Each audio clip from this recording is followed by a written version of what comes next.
The water in the bathroom sink sputtered twice before dying completely. Anna Bennett stood frozen, toothbrush in hand, staring at the dry faucet. Her 5-year-old daughter, Lily Rose, called from the bedroom, her voice thick with congestion. "Mama, I'm cold." Anna's stomach twisted. Cold in July meant fever. Fever meant the doctor. The doctor meant money she didn't have. She walked into the tiny bedroom where Lily Rose lay curled under a thin sheet, her brown skin flushed, her forehead burning hot. Anna pressed her palm against her daughter's head and felt her own heart crack a little more. The thermometer on the nightstand read 102 degrees. Too high. Way too high. "I know, baby. I'm going to make it better. But how?" The question screamed through Anna's mind. How, when her bank account showed $14.73? How, when the eviction notice taped to her front door gave her 5 days to pay $2,400 in back rent? How, when her phone buzzed with another text from the electric company threatening disconnection? She grabbed her phone with shaking hands and called her supervisor at the cleaning company. "I need an advance on my paycheck." "You already took an advance last month, Anna? Please. My daughter is sick." "I'm sorry. Company policy." The call ended. Anna sat on the edge of the bed, fighting tears. She couldn't fall apart. Not in front of Lily Rose. Not when she was the only thing standing between her daughter and complete disaster. She made Lily Rose drink water from the gallon jug she kept for emergencies, gave her the last children's fever medicine from the bottle, and got her settled with cartoons on the old tablet. Then she put on her navy blue cleaning uniform and headed to her afternoon shift at Harrison Industries. The 60-story glass building in downtown Seattle always made Anna feel small. She rode the service elevator to the executive floor at 4 p.m., pulling her cleaning cart behind her. Usually the top floor was empty by this time. The executives left early, off to their expensive restaurants and private clubs. But today, a light glowed behind the frosted glass door marked, "Charles Harrison, CO." Anna hesitated. She wasn't supposed to clean the CEO's office when he was working. But her supervisor had been clear. The space needed to be spotless for tomorrow's board meeting. She knocked quietly. No answer. She knocked again louder. Still nothing. Anna bit her lip. She needed this job. Needed every hour, every dollar. She couldn't afford to skip the most important office on the floor. She turned her key in the lock and pushed the door open. The office stretched before her like something from a magazine. Floor-to-ceiling windows overlooking Elliott Bay. Sleek furniture in blacks and grays. A massive desk made of dark wood. And behind that desk, Charles Harrison himself, phone pressed to his ear, his back to the door. "I don't care what hoops I have to jump through, Edmund. Find me a solution." His voice carried the kind of authority that came from signing paychecks and crushing competitors. "The will is clear. I need to be married within 48 hours or Richard gets everything." Anna froze. She should leave. Should back out quietly and come back later. But Charles Harrison kept talking and she couldn't move. "I know it's insane. My father built this company over 40 years, and he's going to hand it to my brother because I'm not married? Richard will destroy everything within a year." Pause. "No, there's no one. I don't have time for relationships. I work 80-hour weeks." Another pause, longer this time. "What do you mean, hire someone?" Charles turned slightly and Anna saw his profile. Sharp jaw, dark hair, the kind of handsome that belonged on billboards. "A contract marriage? Edmund, that might work." Anna took a step backward. Her cart bumped the door frame. The sound echoed through the massive office. Charles Harrison spun around. His eyes locked on hers. They were deep blue like the ocean on postcards. For 3 seconds neither of them moved. Then he ended the call. "How long have you been standing there?" I'm sorry. I'm here to clean. I knocked, but you didn't answer, and my supervisor said this office had to be ready for tomorrow, and I..." The words tumbled out too fast. Anna's hands trembled. She'd be fired. She knew it. This was it. The final straw in a day full of disasters. "What's your name?" "Anna. Anna Bennett. I work for Spotless Solutions. The cleaning company you contract with." "How much did you hear?" Anna considered lying. But something in his gaze told her he'd know. "Enough to know you need a wife in 48 hours. Charles Harrison stood up. He was tall, over 6 feet, wearing a charcoal suit that probably cost more than Anna made in 6 months. He walked around the desk slowly, studying her like she was a problem to solve. "Are you married, Anna Bennett?" "No." "Dating anyone seriously?" "No." "Children?" Anna's protective instincts flared. "Yes. A daughter." "Why are you asking me these questions?" Because I think you might be the answer to my problem. He stopped 3 feet away. And I might be the answer to yours. I don't have any problems. You're lying. He gestured at her uniform, at the way she held herself. You're exhausted. Stressed. I'm guessing you're behind on bills. Maybe facing eviction. Am I close? Anna's cheeks burned. That's none of your business. It is if I'm about to make you an offer. Charles crossed his arms. I need a wife for 1 year. It's the only way to meet the terms of my father's will and secure control of this company. In return, I'll pay you $1 million. The number hit Anna like cold water. She actually laughed. This is a joke. It's not. My lawyer is already drawing up the contract. 1 year of pretending to be my wife. Public appearances, living in my home, acting the part for my family and business associates. In exchange, you get $1 million paid in full at the end of the year. I'll also cover all your current debts immediately. Why me? You could hire anyone. Because you were in the right place at the right time. And because you look honest. He tilted his head. Are you honest, Anna? Yes. Then here's my question.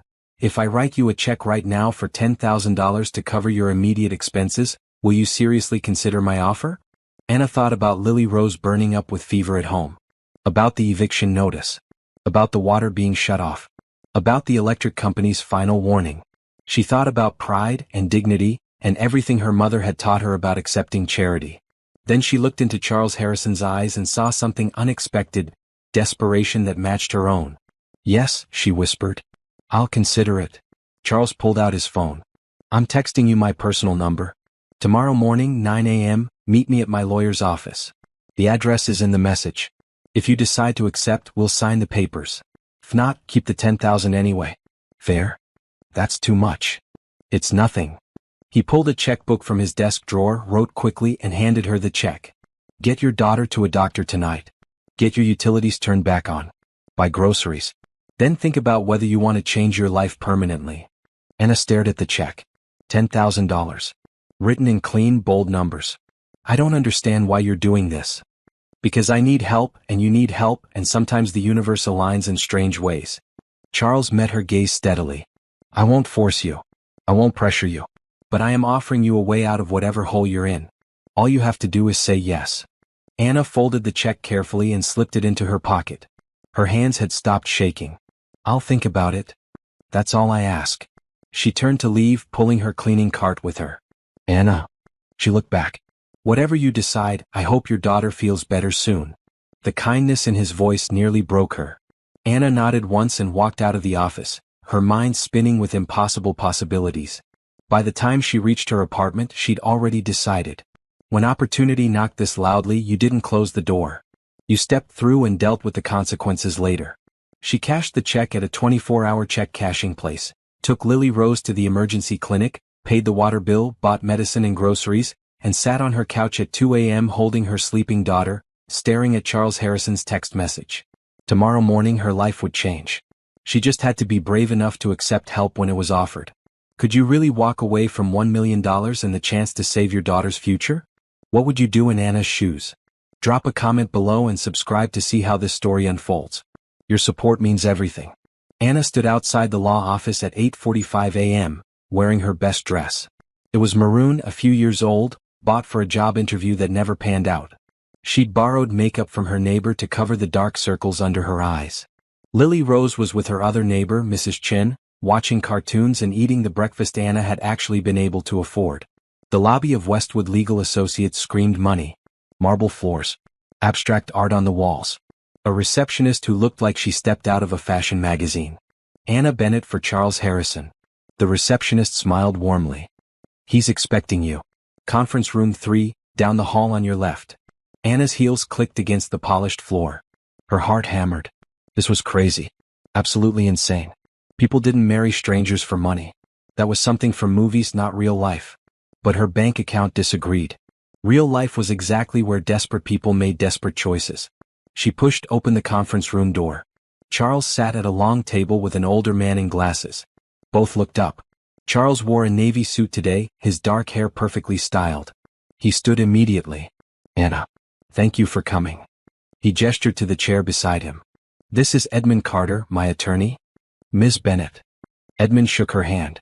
I understand you've been briefed on the situation. Briefly. Anna sat down, setting her purse on the table.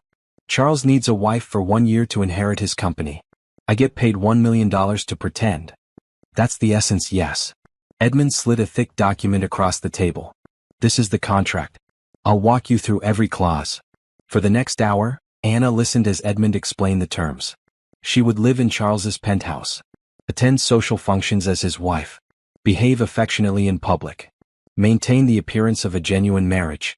In return, Charles would pay all her debts immediately, provide a monthly living allowance of $5,000, and transfer $1 million at the end of 12 months.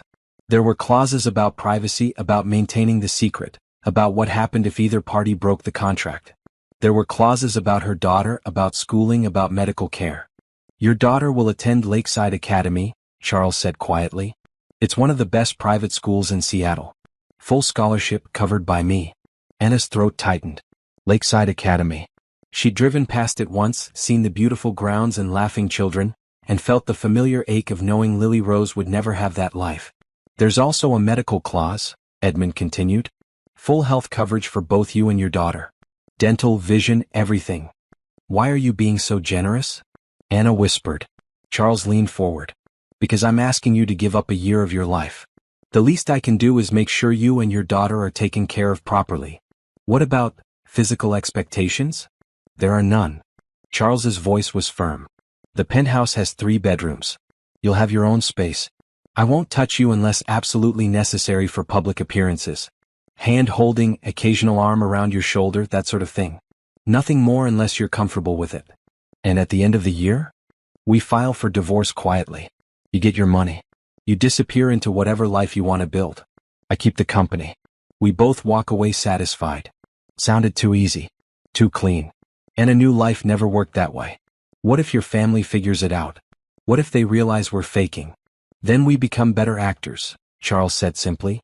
My grandmother is the only family member I truly care about, and she's desperate for me to find happiness. Richard, my brother, is too focused on corporate strategy to pay attention to my personal life. We can do this, Anna.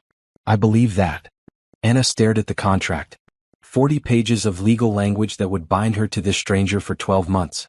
40 pages that would save her daughter's future. She picked up the pen Edmund offered. Where do I sign?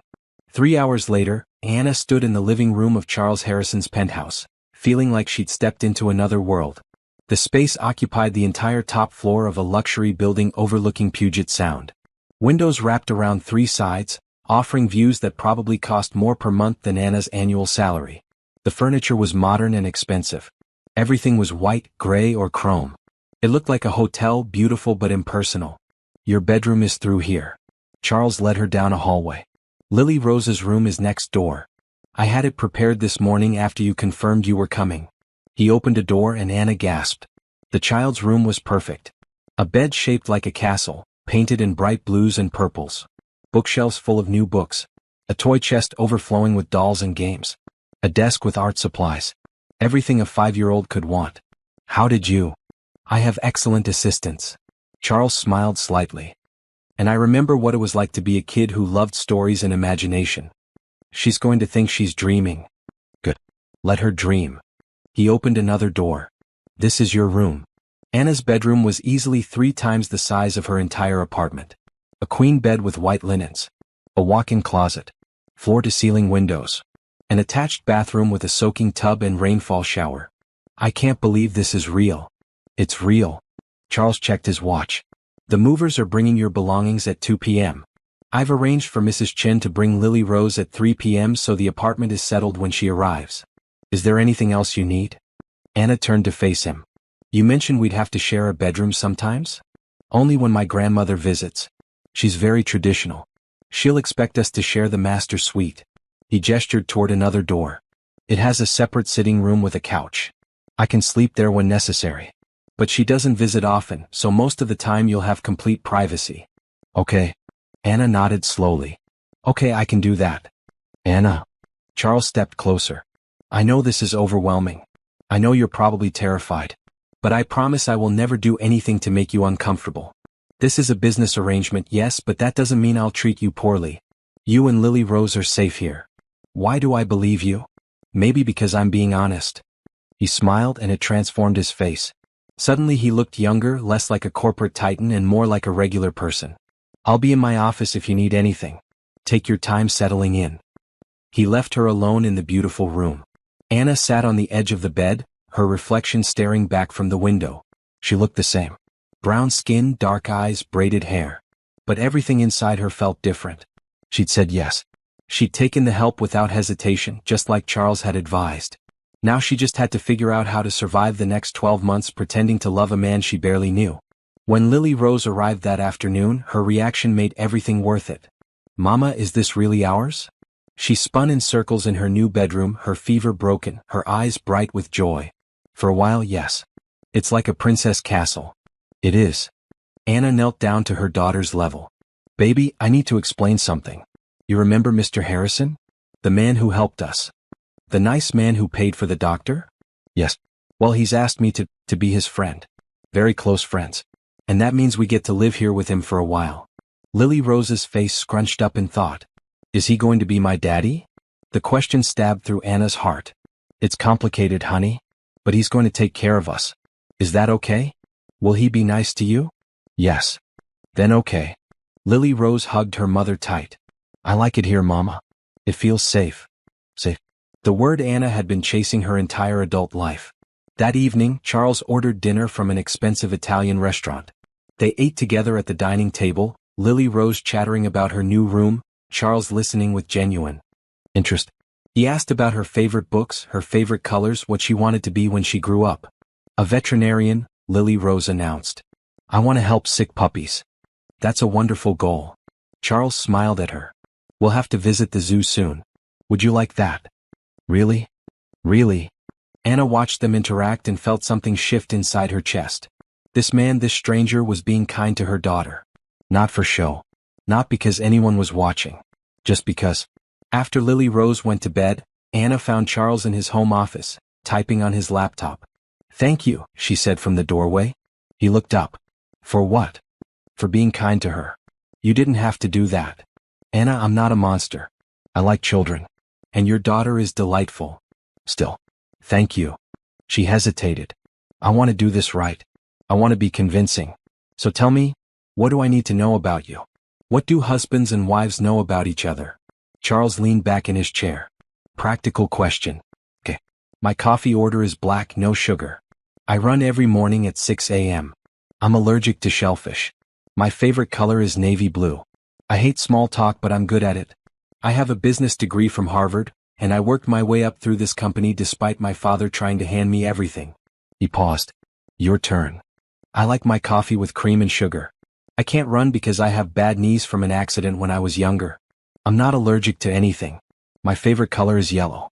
I love small talk because I grew up lonely. I finished 2 years of community college before I had to drop out because I got pregnant. I worked 3 jobs to support my daughter until I couldn't anymore. And Lily Rose's father?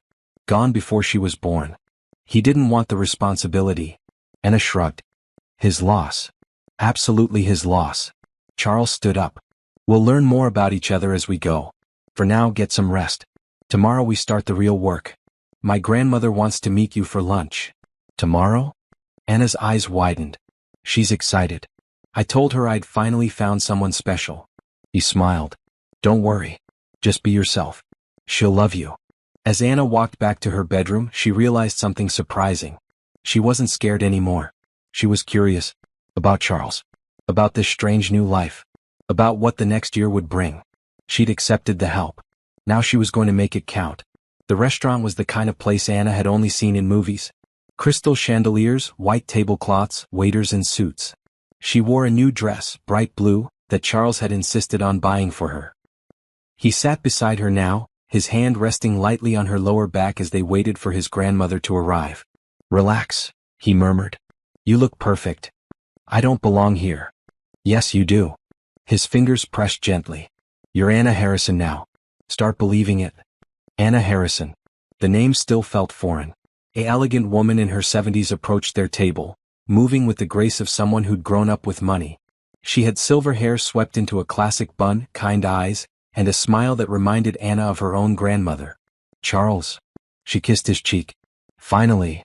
Grandmother, this is Anna. Anna, my grandmother, Catherine Harrison. Mrs. Harrison. Anna stood, offering her hand. It's wonderful to meet you. Oh, none of that formal nonsense. Catherine pulled her into a hug instead. Call me Catherine. Or Grandma if you're feeling brave. She stepped back, studying Anna with sharp eyes. My goodness, you're beautiful. And you have kind eyes.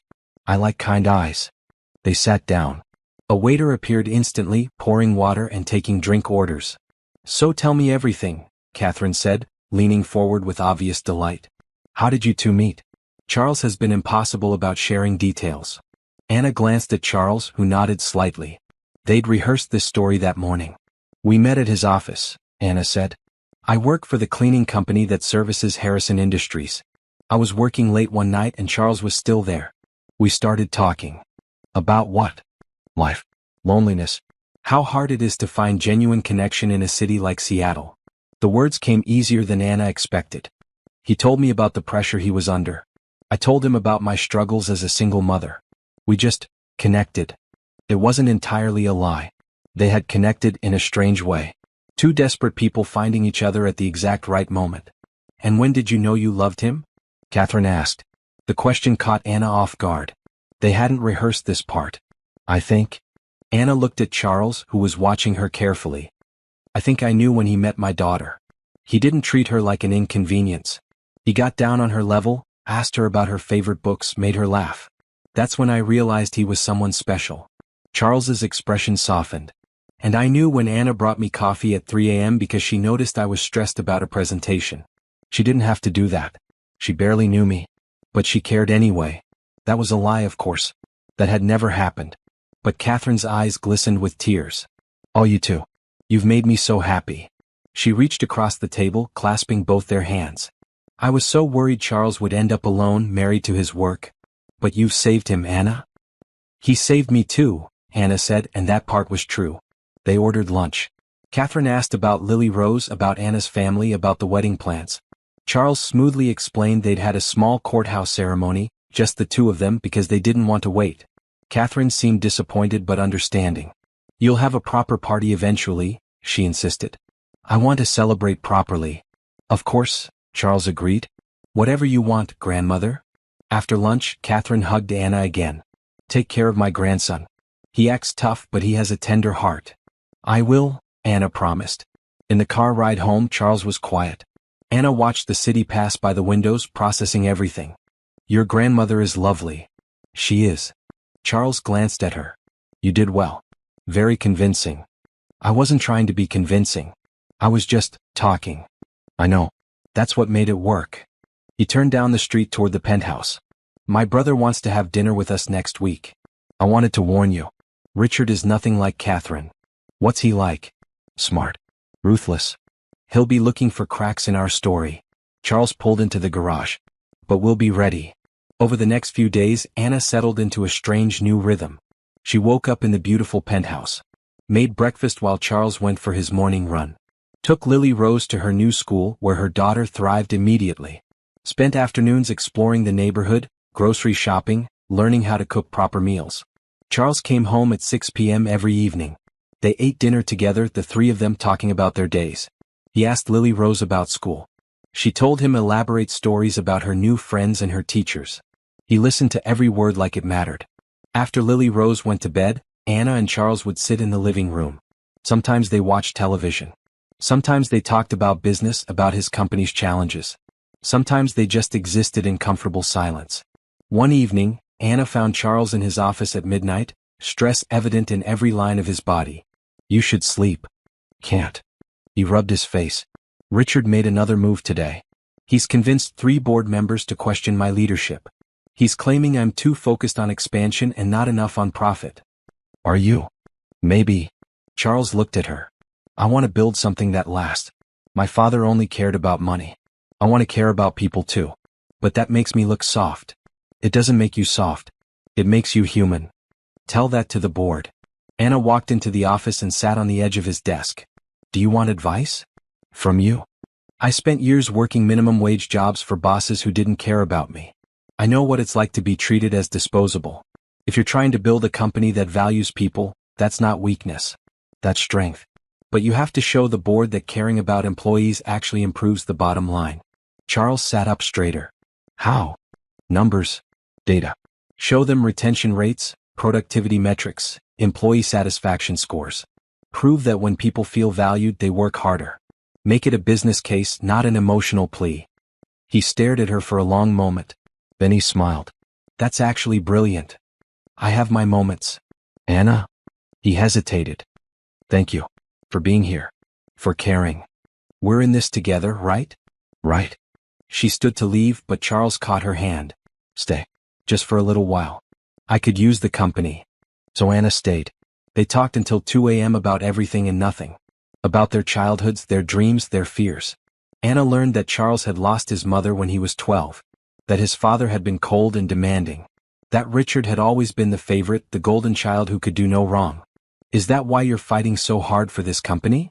Anna asked. To prove something to your father? Maybe. Or maybe I'm just stubborn. Charles looked out the window at the sleeping city. All I know is that I built something here.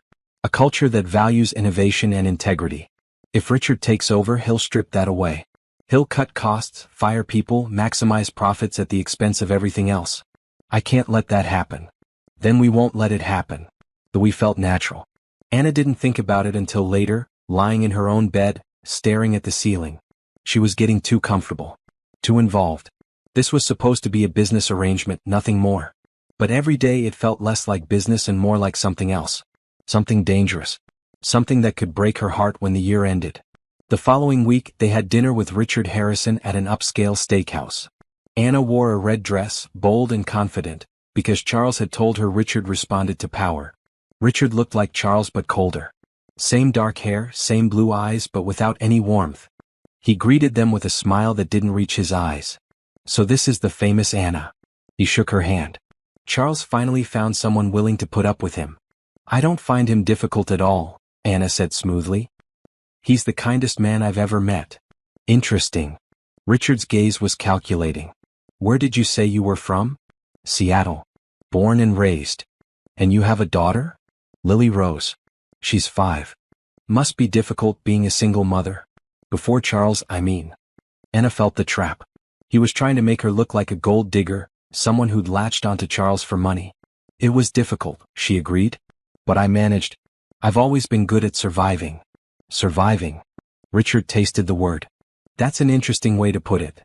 Charles's hand found Anna's under the table, squeezing gently. Anna is being modest. She worked 3 jobs to support her daughter. She's one of the strongest people I know. How romantic. Richard sipped his wine. Tell me, when exactly did you two get married? It seems very sudden. When you know, Anna said. Why wait? The dinner continued, Richard probing and testing, Anna deflecting every attempt to rattle her. By the time dessert arrived, she could see frustration in Richard's eyes. He hadn't found the weakness he was looking for. In the car afterward, Charles let out a long breath. You were incredible. He's not going to stop. No, he won't. But you handled him perfectly. Charles glanced at her. I'm starting to think we might actually pull this off. You doubt it? A little. But not anymore. That night, after Lily Rose was asleep, Anna found Charles on the penthouse balcony, looking out at the lights of the city. Are you okay? Just thinking. He turned to her. About how much my life has changed in 2 weeks. Good change or bad change? Good. Surprisingly good. He smiled. I like having you and Lily Rose here. The penthouse doesn't feel so empty anymore. We like being here too. They stood in comfortable silence, the night air cool around them. Anna realized she was happy. Genuinely, simply happy. For the first time in years, she wasn't worried about bills or rent or how to afford groceries. She was just existing. Breathing. Living. Charles? Yes. Thank you for giving us this chance. Thank you for taking it. He reached out, tucking a strand of hair behind her ear. The gesture was casual, gentle. But it sent warmth flooding through Anna's chest. This was dangerous territory. She knew it. But she couldn't seem to stop herself from stepping closer to the edge. From wanting more than the contract allowed. From imagining what it would be like if this was real. Anna discovered that Charles was a man of habits. Every morning at exactly 5:45 a.m., his alarm went off. By 6 o'clock he was running through the city streets. At 7 o'clock he showered. At 7:30 he emerged from his bedroom in a suit, ready for whatever battles the day would bring. Anna learned to wake up at 6:30, to have coffee brewing when he returned from his run. It wasn't part of their contract, but it felt right somehow. "You don't have to do this," Charles said one morning, accepting the mug gratefully. "I know, but I want to." They fell into a pattern. Breakfast together before Lily Rose woke up. 20 minutes of quiet conversation about the day ahead. Then the controlled chaos of getting a 5-year-old ready for school. Charles helped more than Anna expected, braiding Lily Rose's hair with surprising skill, packing her lunch, checking her homework. "How do you know how to do French braids?" Anna asked, watching him work. "YouTube." He focused on the strands of hair. "I figured if I'm pretending to be her stepfather, I should actually be useful. You don't have to try this hard." "Yes, I do." He finished the braid and met Anna's eyes. "I don't do anything halfway." That became clear over the following weeks. Charles didn't just pretend to care about Lily Rose. He genuinely invested in her life. He attended a school play where she had 2 lines. He took her to the aquarium on a Saturday and listened to her excited chatter about octopuses for hours. He read her bedtime stories in different voices that made her giggle. And somehow, without Anna noticing exactly when it happened, they became a family. Not a real family. Not technically. But it felt real. It felt like home. One evening, 3 weeks into their arrangement, Anna was preparing dinner when Charles came home early. He looked exhausted, his suit jacket slung over his arm, his tie loosened. "Bad day." "Richard convinced another board member to question my expansion strategy." He dropped onto the couch. "That's 5 out of 12. If he gets 2 more, he can block my next acquisition." "What acquisition?" "A small tech company in California. They've developed software that could revolutionize our supply chain management. But Richard says it's too expensive, too risky." Charles rubbed his temples. "He's probably right. It is expensive. But sometimes you have to take risks to stay ahead." Anna abandoned dinner and sat beside him. "Do you have a contingency plan?" "Always. But they're all complicated." He looked at her. "I'm sorry. You don't need to hear about this." "I want to hear about it." "You're stressed. Talk to me." So he did. For the next hour, Charles explained the intricate politics of corporate boardrooms, the delicate balance of power, the ways Richard was slowly undermining his authority. Anna listened, asking questions, offering observations from her outsider perspective. "You know what your problem is?" she said eventually. "You're trying to fight Richard on his terms. Logic, numbers, business strategy. But he's better at that game than you are." "Thanks for the confidence boost. Let me finish. You need to fight on your terms. Heart. Vision. The human element. Show the board that you're not just making smart business decisions. Show them you're building something meaningful. Something that will outlast all of you." Charles considered this. "How?" "Bring them to the company. Not the fancy executive offices.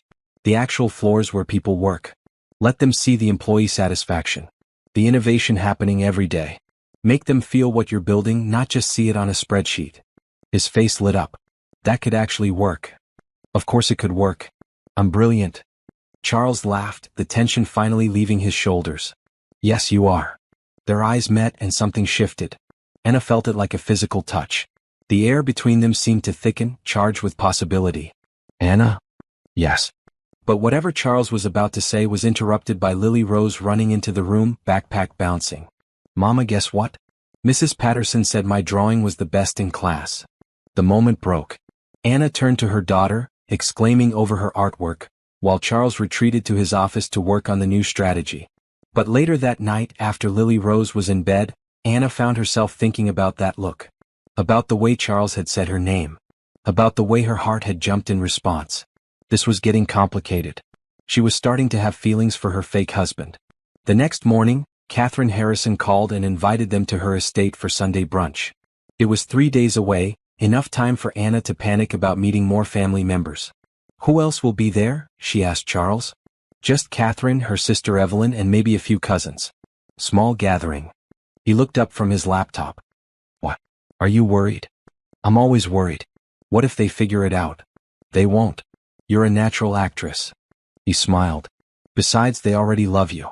Catherine calls me twice a day to tell me how lucky I am." "She does." "She does. Apparently you have good energy and genuine warmth." Her exact words. Anna felt a flush of pleasure. "I like her too." Sunday arrived too quickly. The Harrison estate sat on 3 acres in Bellevue, a sprawling mansion that made the penthouse look modest. Anna wore a bright green dress, elegant but not overdone, and helped Lily Rose into a pretty blue sundress. "Remember?" Charles said as they pulled up the long driveway. "Just be yourself. Answer questions honestly. We met through work, fell in love fast, got married quickly because we didn't want to wait. Simple story." "Simple story," Anna echoed. Catherine met them at the door, sweeping Lily Rose into a hug. "There's my honorary great-granddaughter. Come, come. I have cookies and lemonade waiting." The brunch was surprisingly pleasant. Catherine's sister Evelyn was sharp but kind.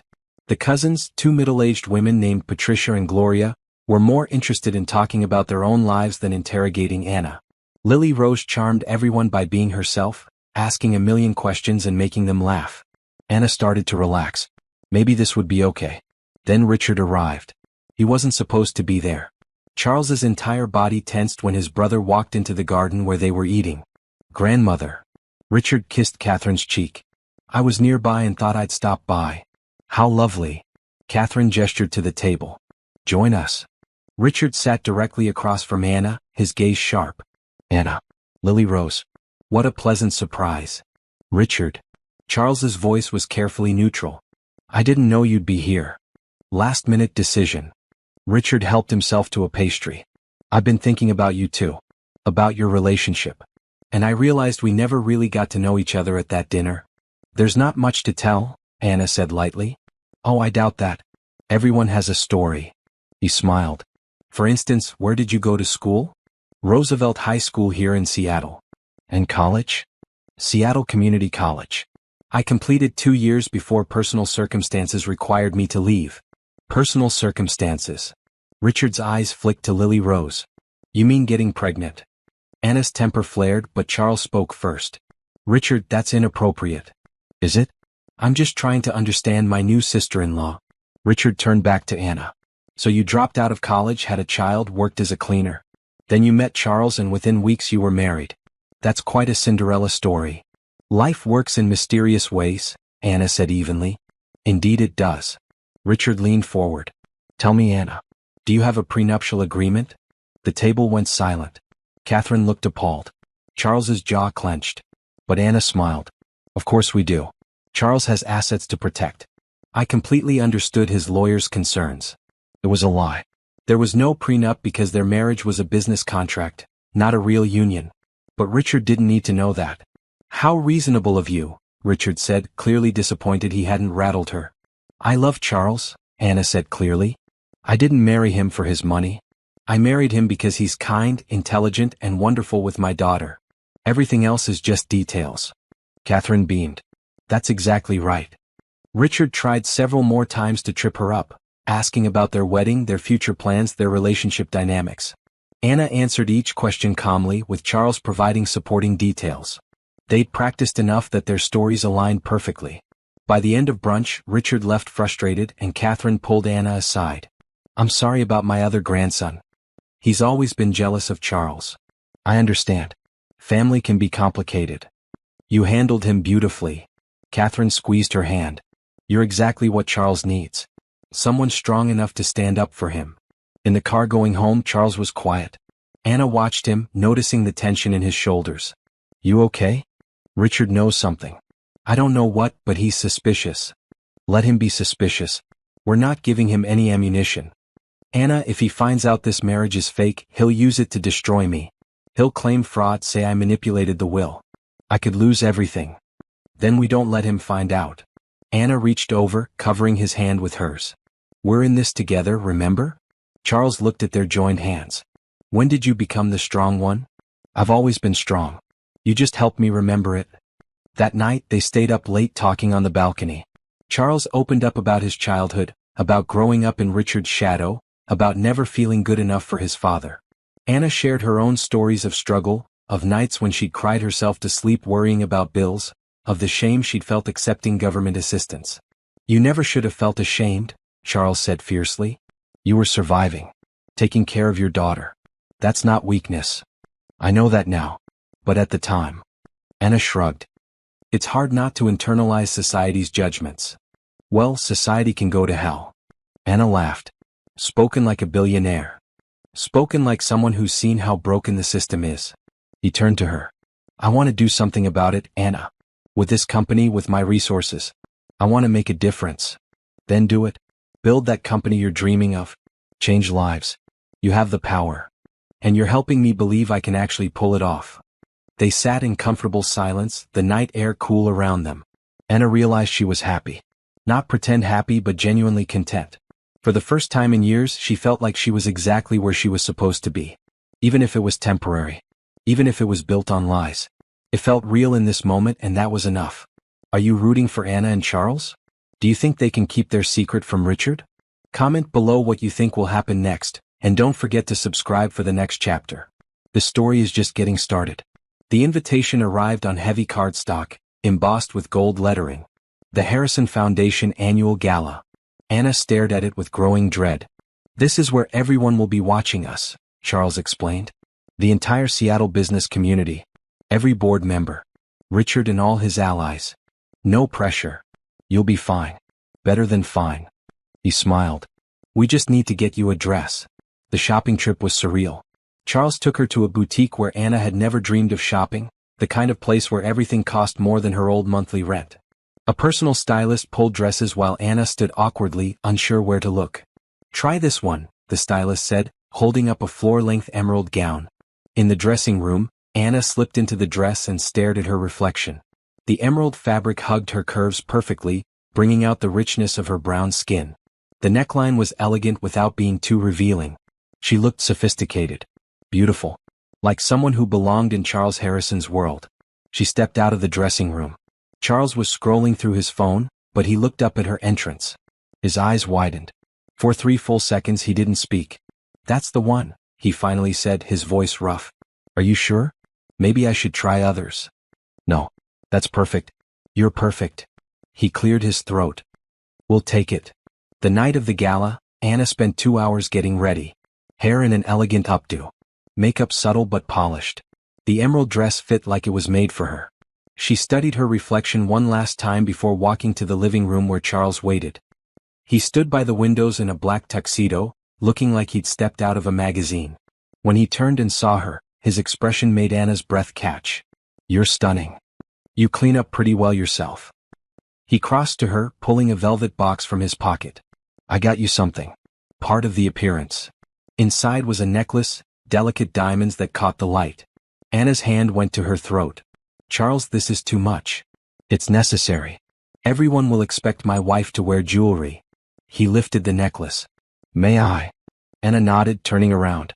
His fingers brushed her neck as he clasped the necklace, sending goosebumps down her spine. She could feel his breath against her skin, the warmth of his body close to hers. There. His voice was low. Perfect. The ballroom of the Grand Seattle Hotel was decorated like something from a dream. Crystal chandeliers, white flowers, tables draped in gold cloth. 200 guests in formal wear mingled, champagne glasses in hand. Charles's hand rested on Anna's lower back as they entered.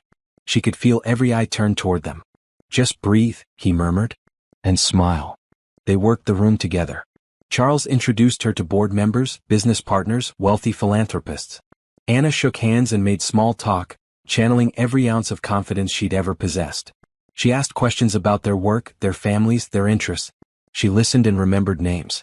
You're a natural, Charles said during a break, handing her champagne. I'm terrified. You're not showing it. Catherine found them before dinner, sweeping Anna into a hug. You look absolutely beautiful, dear. That color is perfect on you. Thank you. You look wonderful too. Oh, this old thing. Catherine waved dismissively.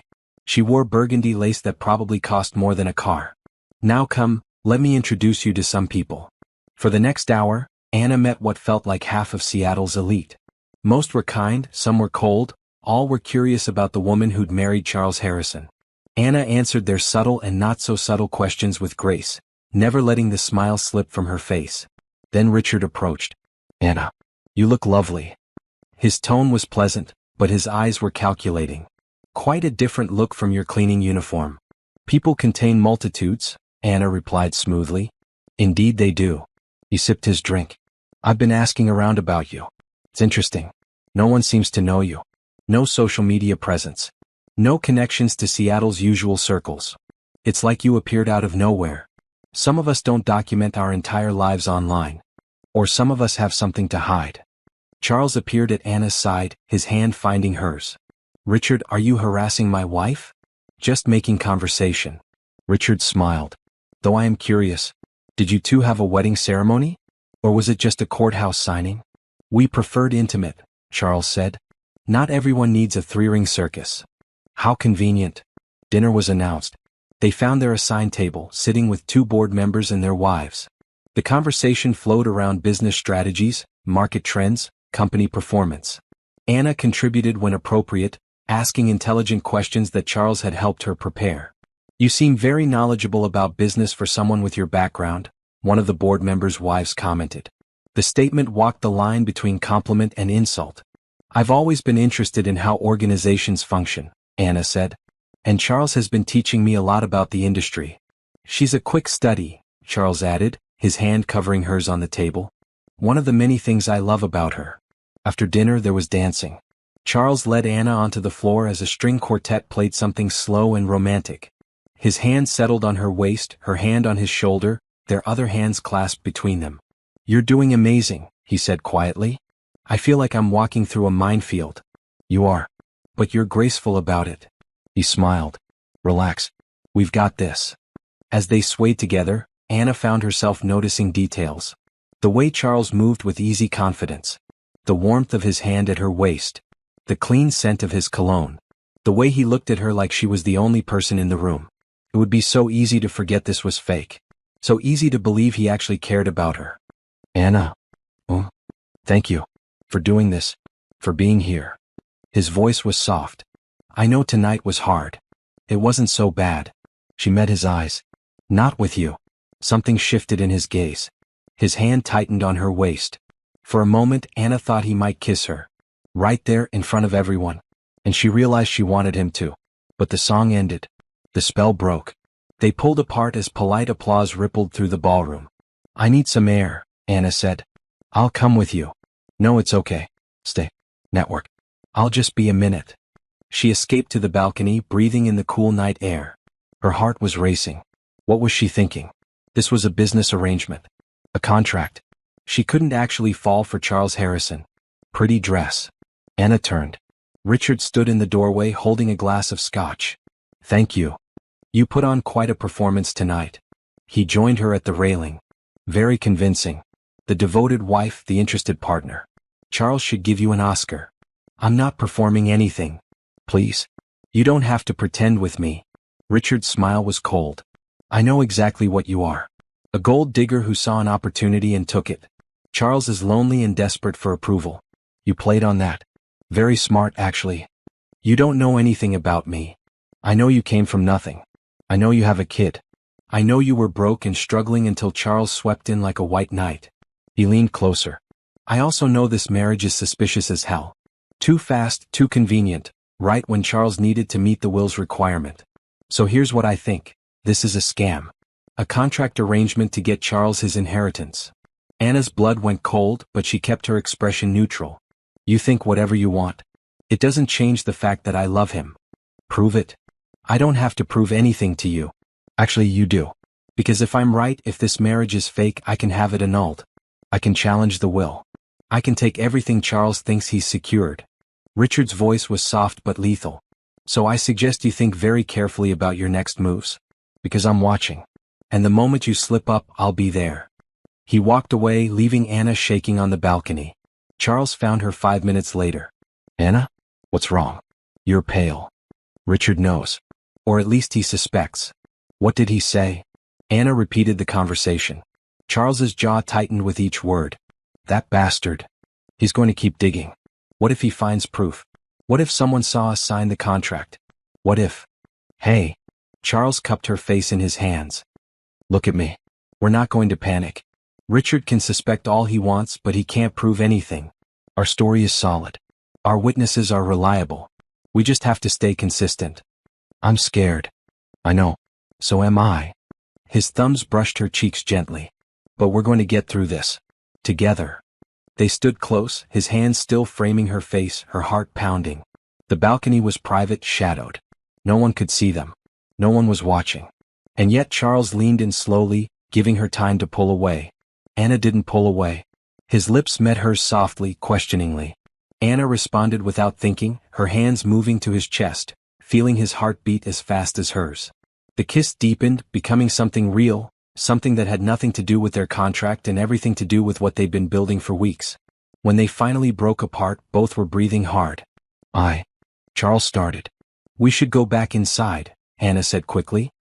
People will notice we're gone. Anna, I need to say. Please. Not now. Let's just get through the rest of tonight. They returned to the ballroom, the moment unspoken between them. But everything had changed. Anna could feel it. The line between fake and real had blurred beyond recognition, and she had no idea how to find it again. The rest of the gala passed in a blur. Anna smiled and talked and played her part, but her mind kept returning to that kiss.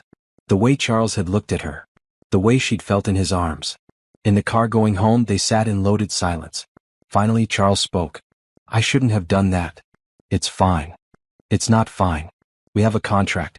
Boundaries. I crossed them. Charles? I'm sorry. It won't happen again. But Anna didn't want his apology. She wanted him to kiss her again. She wanted this fake marriage to become real. And that terrified her more than anything Richard could do. At the penthouse, they said stiff goodnights and retreated to their separate rooms. Anna changed out of the beautiful dress, removed the diamond necklace, washed off the makeup.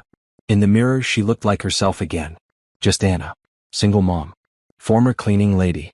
Playing at being someone she wasn't. But was she playing? Or had she become that person? She didn't know anymore. And that was the scariest part of all.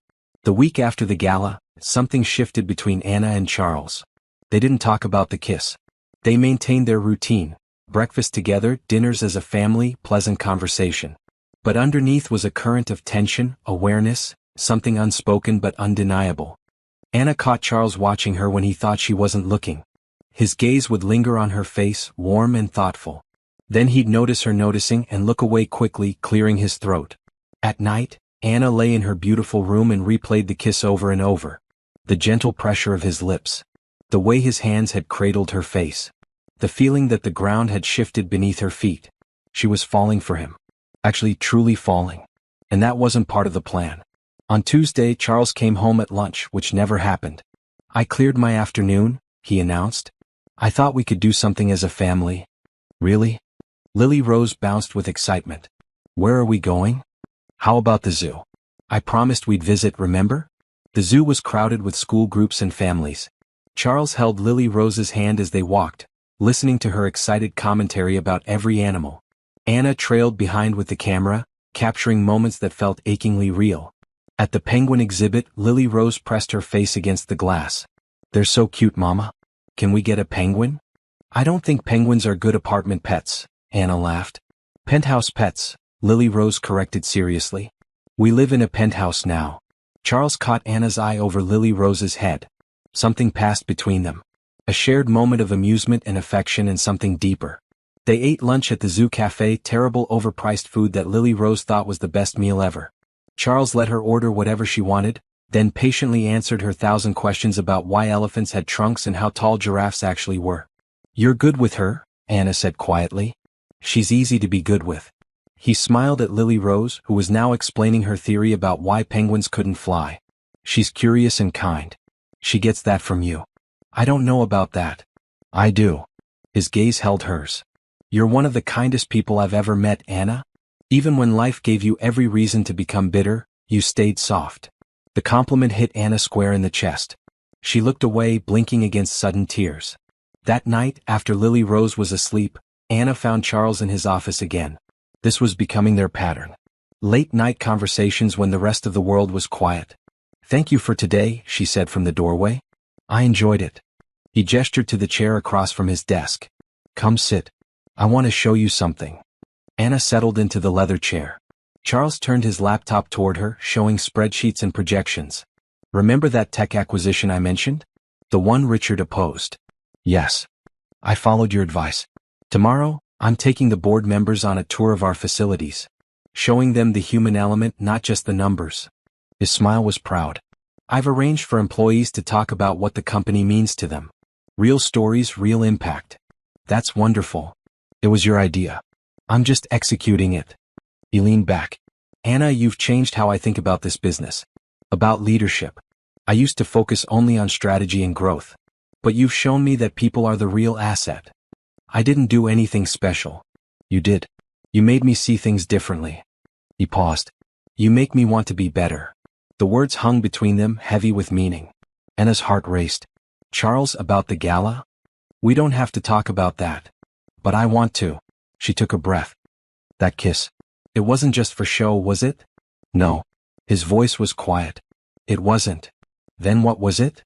Charles stood, walking to the window. The city lights spread below them, a sea of illumination in the darkness. I don't know. All I know is that somewhere in the past 6 weeks, this stopped being a business arrangement for me. He turned to face her. I like having you here. I like talking to you. I like how you make Lily Rose laugh, how you challenge my thinking, how you see the world with such clear eyes. He ran a hand through his hair. I'm trying to maintain boundaries, trying to remember this is temporary. But I'm failing, Anna. I'm failing badly. Anna stood too, crossing to him. What if I'm failing too? You can't say that. Why not? It's true. She looked up at him. I didn't want this to happen. I tried to keep my distance. But every day I fall a little more. The way you read to Lily Rose. The way you listen when I talk. The way you make me feel safe for the first time in years. Her voice cracked. I'm falling for you, Charles. And I don't know how to stop. For a moment he just stared at her. Then he pulled her into his arms, holding her tight against his chest. I'm falling too, he whispered into her hair. I've been falling since the moment you walked into my office and agreed to this insane plan. They stood wrapped together, hearts beating in sync. Anna felt tears on her cheeks but didn't pull away. This was too important. Too real. What do we do? She asked. I don't know. Our contract has 7 more months. We can't just. He pulled back to look at her. What if this is just proximity? What if when the year ends, we realize it was circumstantial? Is that what you think? No.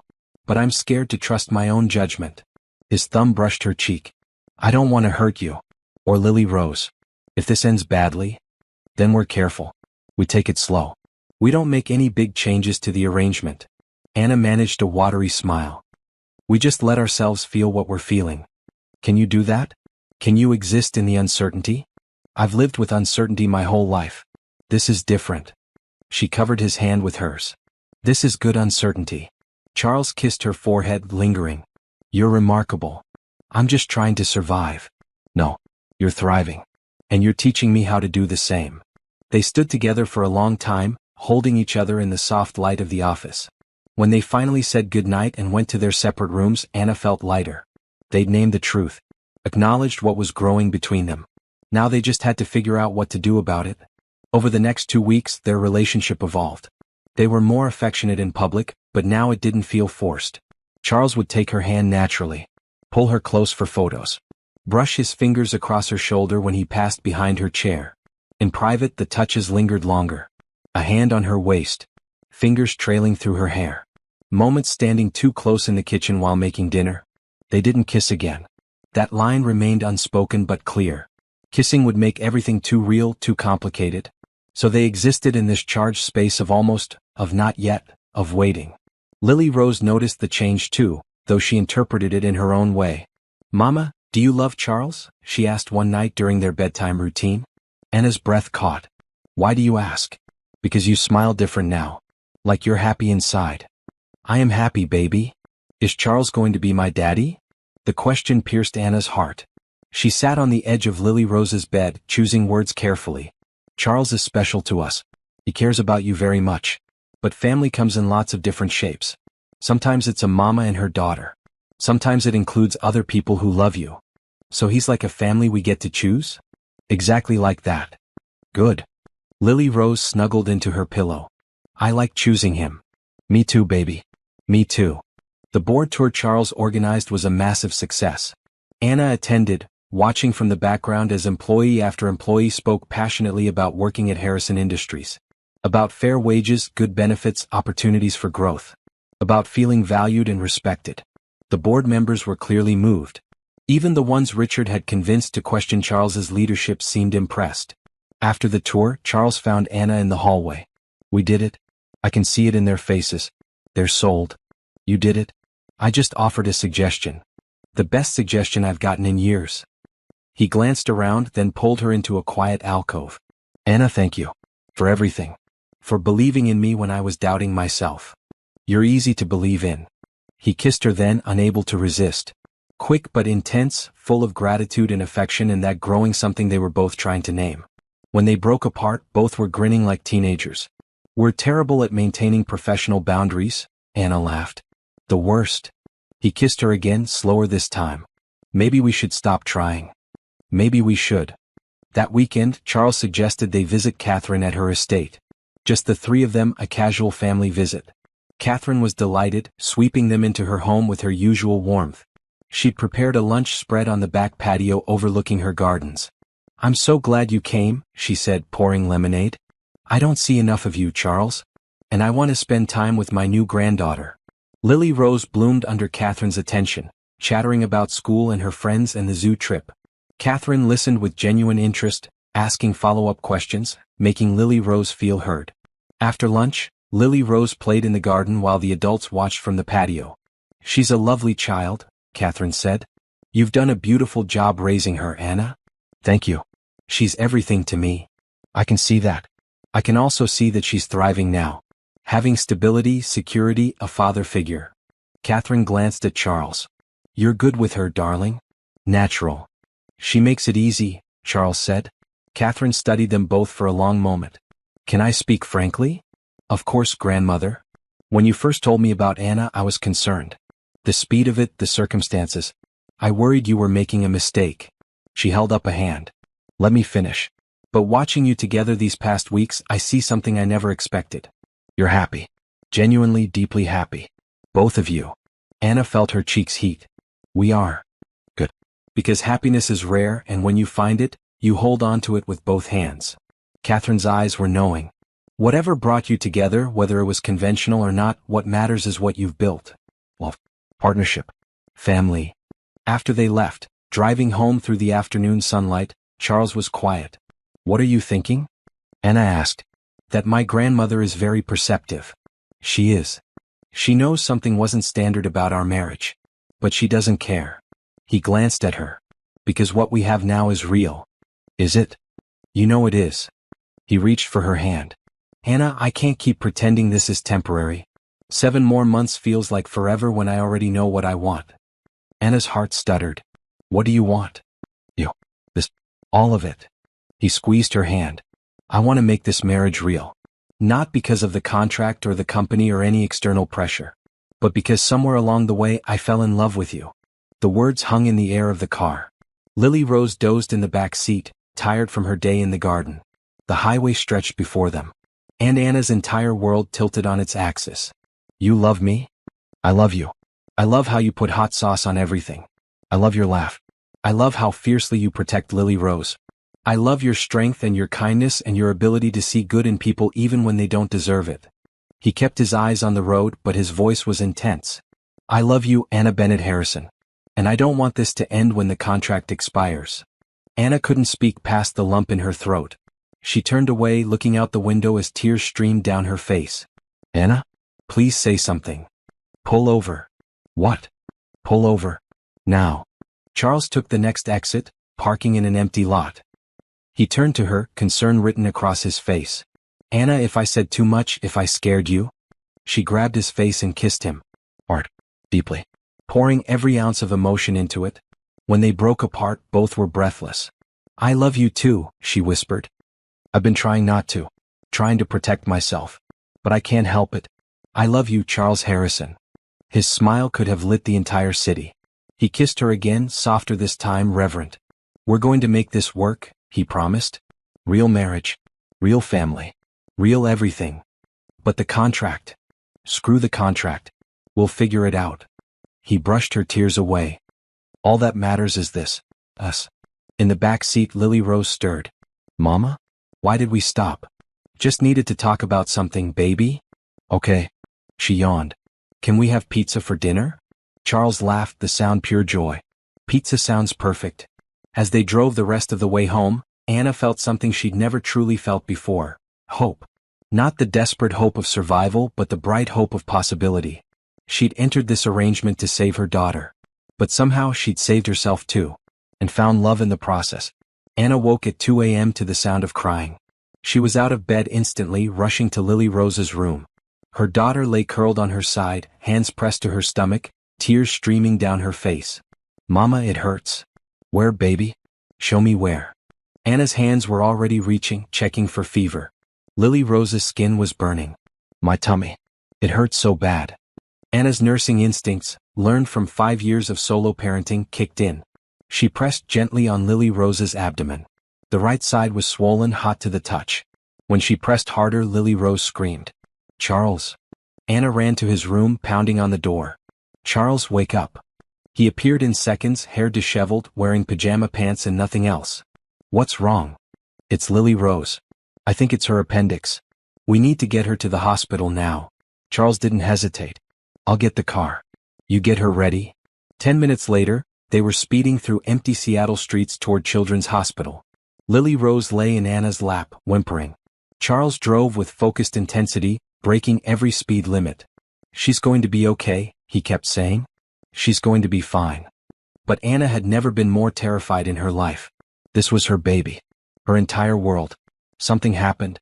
At the emergency room, Charles carried Lily Rose while Anna handled intake.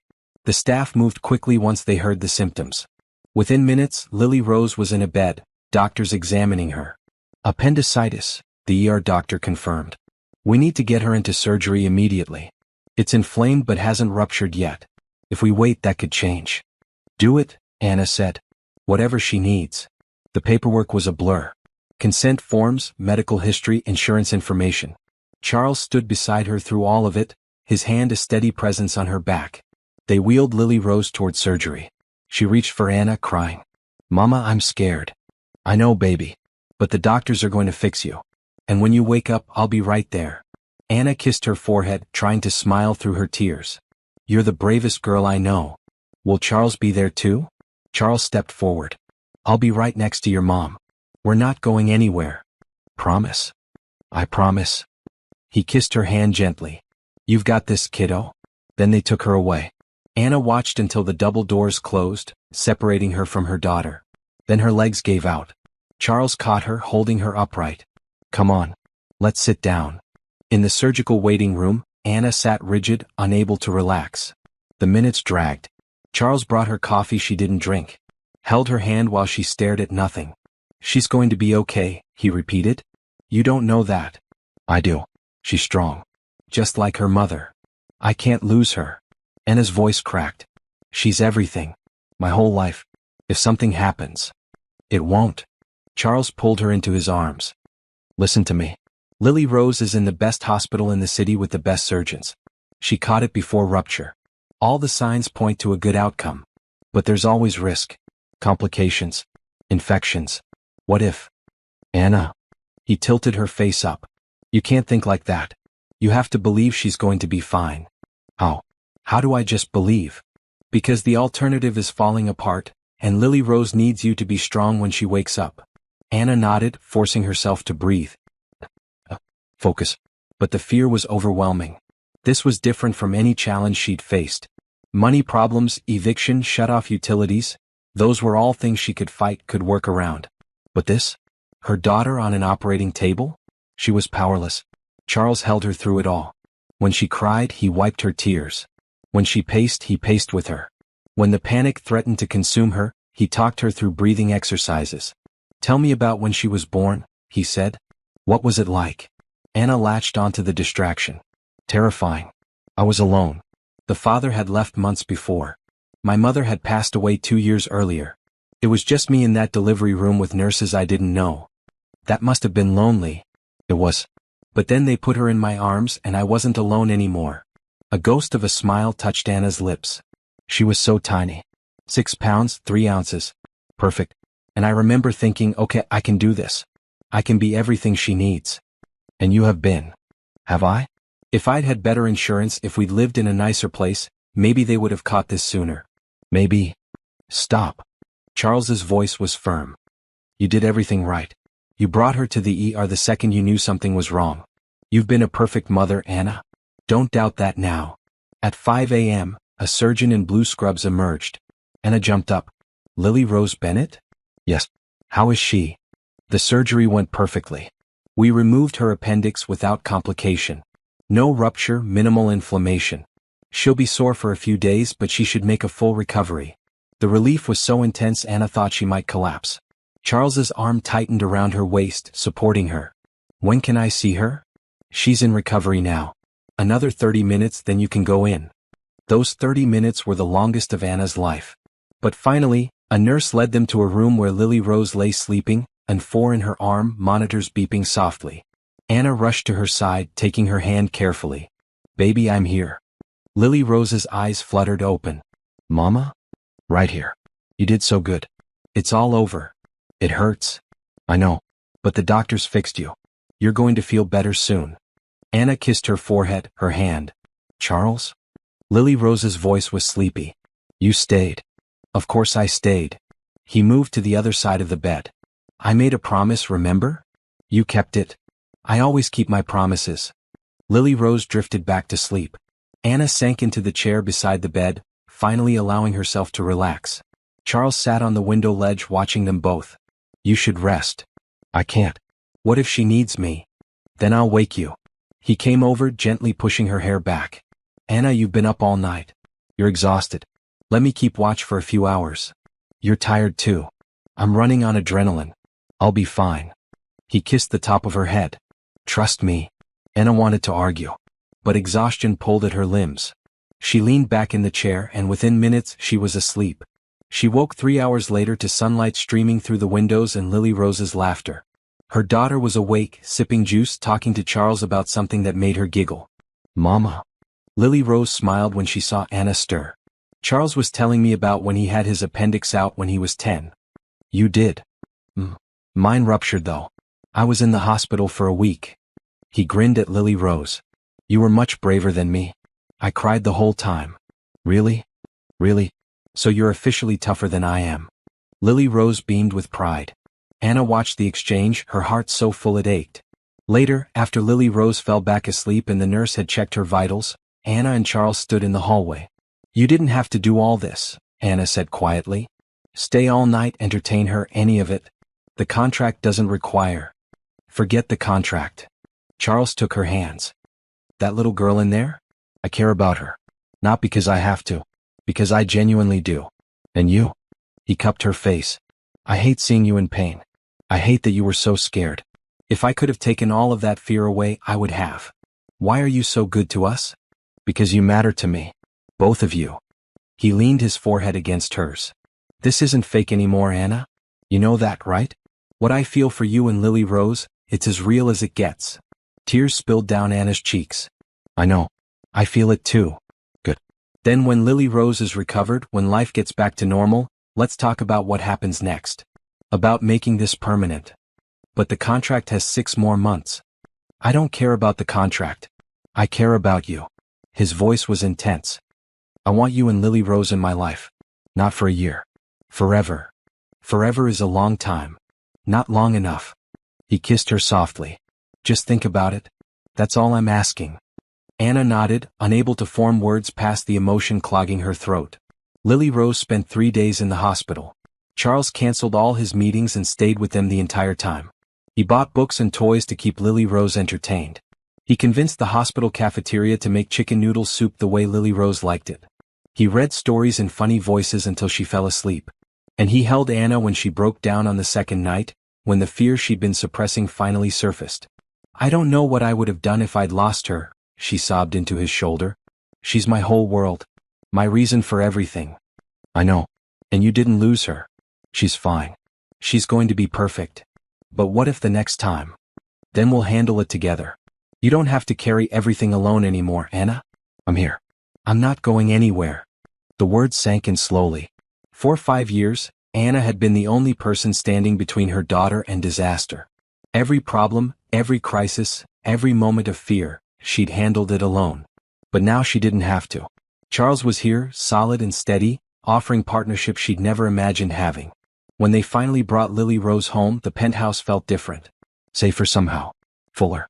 Like it had transformed from a temporary arrangement into an actual home.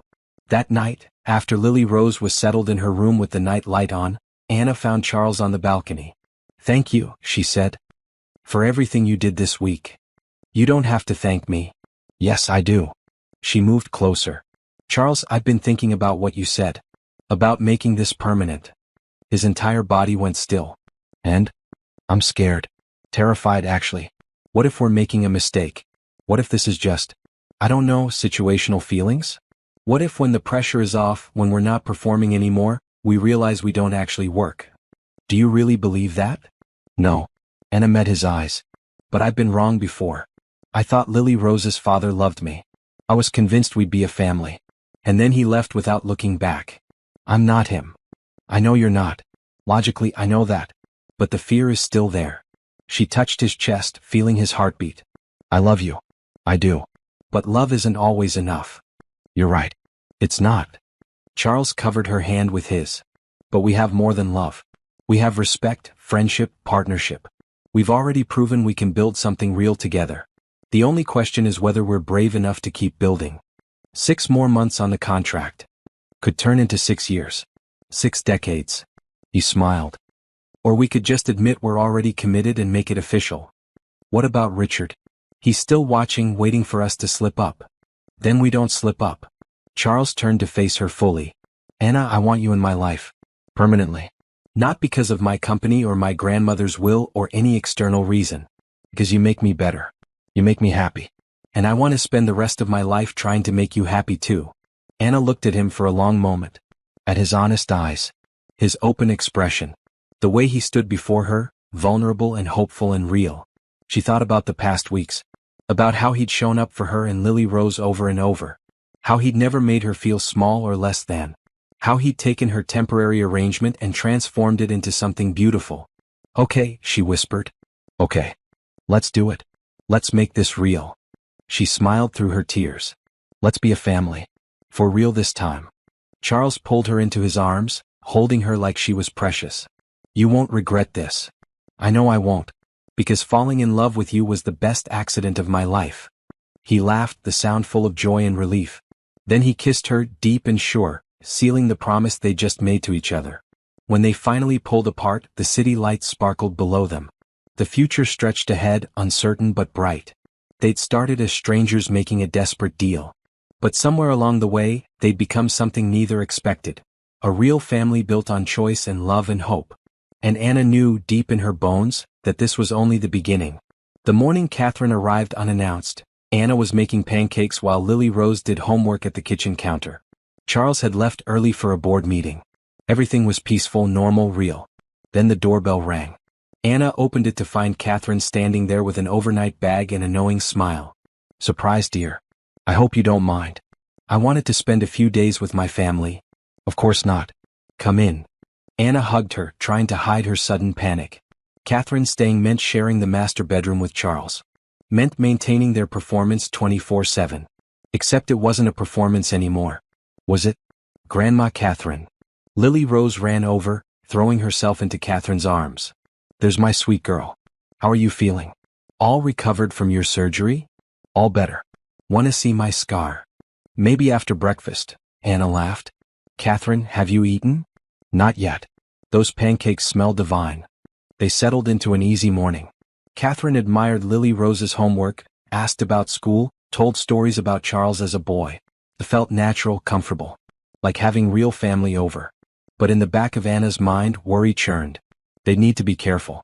One slip, one inconsistency, and Catherine might realize their marriage hadn't started authentically. That afternoon, while Lily Rose was at a playdate, Catherine asked Anna to join her for tea in the living room. "I want to talk to you about something," Catherine said, pouring from the elegant tea service. "And I need you to be honest with me." Anna's stomach dropped. "Okay.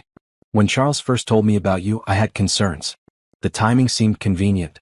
Too convenient." Catherine met Anna's eyes directly. "I suspected your marriage might have been arranged to meet the requirements of my son's will." The confession hung in the air. Anna couldn't breathe. "I did some investigation," Catherine continued. "Nothing invasive. Just casual conversations with people. And I learned that you were working as a cleaner when Charles met you. That you were struggling financially. That your marriage happened very quickly." "Catherine, let me finish." She held up a hand. "I could have confronted Charles. Could have made trouble. But instead I watched you both. For weeks I observed how you interacted. And you know what I saw? Anna shook her head, unable to speak. I saw two people falling in love. Maybe you started as a business arrangement. I don't know. I don't need to know. Catherine reached over, taking Anna's hand. What matters is what you've become. A real family. Charles is happier than I've ever seen him. You're thriving. Lily Rose is blooming. Whatever brought you together, you've built something genuine. Tears streamed down Anna's face. You knew? This whole time. I suspected. But Anna, here's what I want you to understand. I don't care. My son, Charles's father, put ridiculous requirements in his will. He tried to control from beyond the grave. If you and Charles found a way around that while simultaneously finding each other, then I'm delighted. You're not angry? Disappointed? How could I be? You've given my grandson something I thought he'd never have. Love. Real partnership. Catherine squeezed her hand. That's worth far more than any contract or arrangement. But what about Richard? If he finds out? Richard is a vindictive man who cares more about power than people. He doesn't need to know anything. Catherine smiled. Your secret is safe with me. All I ask is that you continue to make Charles happy. And let him make you happy in return. When Charles came home that evening, Anna pulled him aside immediately. Your grandmother knows. Or suspects. Or. She tried to explain the conversation, the words tumbling over each other. Charles listened calmly. And what did she say? That she doesn't care. That she's happy for us. Anna searched his face. You don't seem surprised. My grandmother is perceptive. I figured she'd work it out eventually. He pulled Anna into his arms. And she's right. What matters is what we are now, not how we started. That night, they shared the master bedroom as planned. Catherine had said goodnight earlier, kissing them both and retreating to the guest room with a satisfied smile.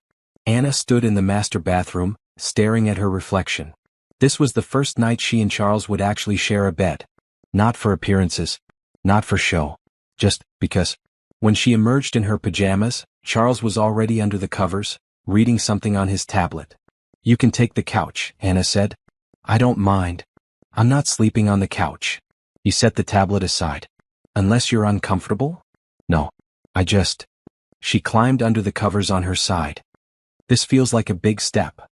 It is. He turned toward her. But we've already taken bigger ones. We said we loved each other. We committed to making this real.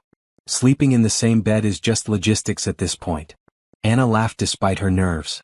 You make it sound so practical. I'm a practical guy. They lay there in the darkness, the city lights filtering through the curtains. Anna could feel the warmth radiating from Charles's body, hear his steady breathing. Can I hold you? He asked quietly. Yes. He shifted closer, pulling her against him. Anna curled into his chest, breathing in his familiar scent. This felt right. Safe. Like coming home. Better than the couch, Charles murmured. Much better. Within minutes they were both asleep. Catherine stayed for 3 days. Each night Anna and Charles shared the bed. Each morning they woke up tangled together. The pretense had dissolved entirely. This was their life now. Their reality. On the morning Catherine left, she pulled Anna aside one last time. I changed my son's will 6 months ago, she confessed. I removed the marriage requirement. Charles doesn't know yet. I was waiting to tell him. Anna's eyes widened. Why would you do that? Because the requirement was manipulative and wrong. Charles should inherit based on his merit, not his marital status. Catherine smiled. I'm telling you now because I want you to know. When you and Charles got married, he didn't actually need to. The will had already been changed.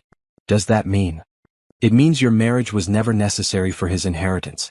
Which also means everything you've built together was genuine from the start.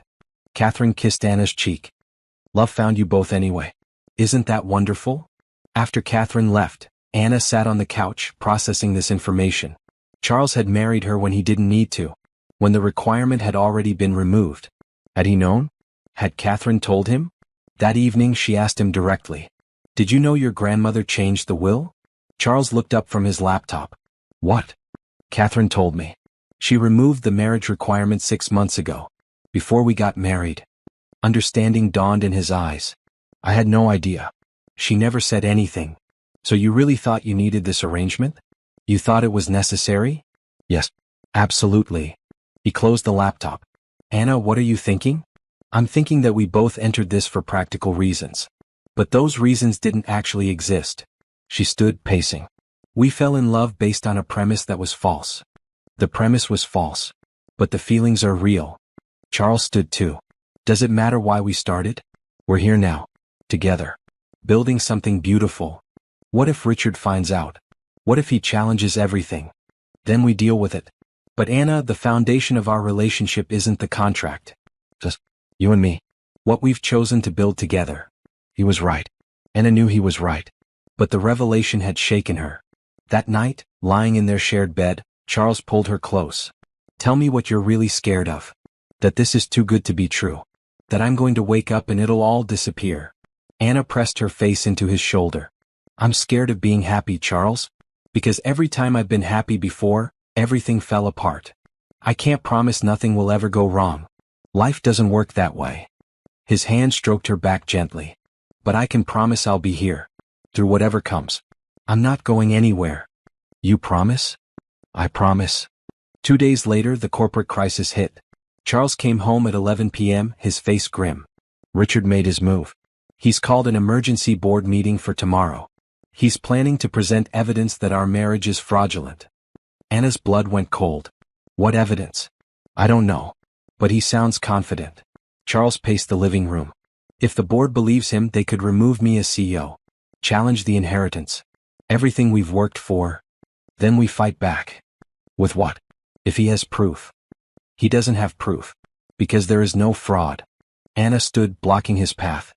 Charles, listen to me. When we got married, you believed it was necessary.